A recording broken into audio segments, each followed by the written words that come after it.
అనుదినమన్న శ్రోతలకు మన ప్రభువును రక్షకుడై ఉన్న యేసుక్రీస్తు యొక్క సరిసాటి లేని మహా గొప్ప పరిశుద్ధమైన నామమునందు శుభములు. నేడు 2025 సంవత్సరము అక్టోబర్ మాసము 24వ తారీఖు శుక్రవారం నాటి ధ్యానాంశము. యెషయా మత్తయి సువార్త 3వ అధ్యాయము 3వ వచనమందు ప్రవక్త అయిన యెషయా ద్వారా చెప్పబడిన వాడితడే. నేడు ప్రవక్తలలో అతిపెద్ద ప్రవక్తగా ఎంచబడుచున్న దేవుని యొక్క సేవకుడైన యెషయాను దర్శించుట మేలుకరమై యుండును. యెషయా అను మాటకు యెహోవా యొక్క రక్షణ అనుట అర్థము. ఈయన క్రీస్తు పూర్వము 740 మొదలుకొని 700 సంవత్సరం వరకును జీవించినవాడు. ఇజ్రాయేలీల్లో యెహోవా అభిషేకించిన సమస్త ప్రవక్తల్లోనూ ఈయన ప్రధానుడైన వాడు. ఆమోస్ యొక్క కుమారుడు. ఈయనకు భార్యయు 2 పిల్లలను ఉండేది. ఈయన 4 రాజులైన ఉజ్జియా, యోతాము, అహాజు, హిజ్కియా అను యూదా రాజుల యొక్క దినముల యందు ప్రవర్తించుచుండెను. చివరిగా ఈయన హతసాక్షిగా మనాషే అను రాజు యొక్క ఆజ్ఞను బట్టి ఖడ్గము చేత నరకబడి మరణించెను అని బైబిలు పండితులు చెప్పుచున్నారు. ఎట్టి ప్రవచనపు గ్రంథముల యందును లేని స్థాయికి యేసుక్రీస్తు యొక్క పుట్టుక, ఎదుగుట, మరణము, పునరుత్థానము అను మొదలగు సంగతులను యెషయా ప్రవక్త ద్వారా బహుగా కళ్ళకు కట్టినట్లుగా చెప్పబడి ఉన్నది. బైబిల్ గ్రంథమునందు మొత్తానికి 66 గ్రంథములు కలవు. అదే విధముగా యెషయా ప్రవక్త యొక్క గ్రంథమునందు 66 అధ్యాయములు కలవు. కీర్తన గ్రంథము తరువాత అత్యధిక అధ్యాయములు గల గ్రంథము యెషయా గ్రంథమే.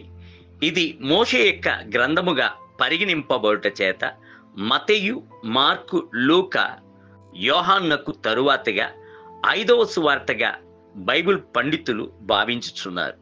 యెషయా గ్రంథం యొక్క పలు భాగములు క్రొత్త నిబంధనలో మత్తయి ద్వారా ఉపయోగించబడి ఉన్నది. మత్తయి సువార్త 12వ అధ్యాయము 17వ వచనము, 13వ అధ్యాయము 14వ వచనము, 15వ అధ్యాయము 7 మొదలుకొని 9 వచనములు. యెషయాను కొత్త నిబంధనలోని 14 స్థలముల యందు ప్రవక్త అని సూచింపబడి ఉన్నది. ప్రవక్త అంటే ఎవరు? ముందుగా వచ్చుచున్న దానిని ముందుగా ప్రకటించువాడు, ప్రభు యొక్క నోరై యుండువాడు, ప్రభు సెలవిచ్చు వాటిని రాజులెదుట నిలబడి ధైర్యముగా ప్రభు సెలవిచ్చుచున్నాడు అని చెప్పువాడు, ప్రజలకును దేవునికిని మధ్య వంతెనగా నిలబడువాడు. అవును, యెషయా తన యొక్క ప్రవచనపు పరిచర్యలో నమ్మకముగాను యథార్థముగాను ఉండేను. ఎట్టి మనుషుడైనను సంతోష పెట్టవలనని ఆయన తలంచక ప్రభు యొక్క పక్షమందు నిలబడెను. ప్రవక్తకు మరొక పేరు దీర్ఘదర్శి అయి ఉన్నది. ఈ పేరును అత్యధికంగా సమూయేలు ప్రవక్తకు ఆపాదించబడి ఉండుటను చూచుచున్నాము. ప్రవచనము అనుట కూర్చున్నప్పుడే దర్శనము చూచి ప్రభు యొక్క జ్ఞానమును పొందుకొనుటై ఉన్నది. రహస్యములను జనులకు తెలియజేయుటై ఉన్నది. పాత నిబంధన యందును ప్రవచనపు అభిషేకము శ్రేష్టమైనదై ఉండెను. కొత్త నిబంధన యందు ప్రభు ప్రవచనపు మాటలను ఉంచి ఉన్నాడు. ప్రవచనపు పరిచయను కూడాను ఉంచి ఉన్నాడు.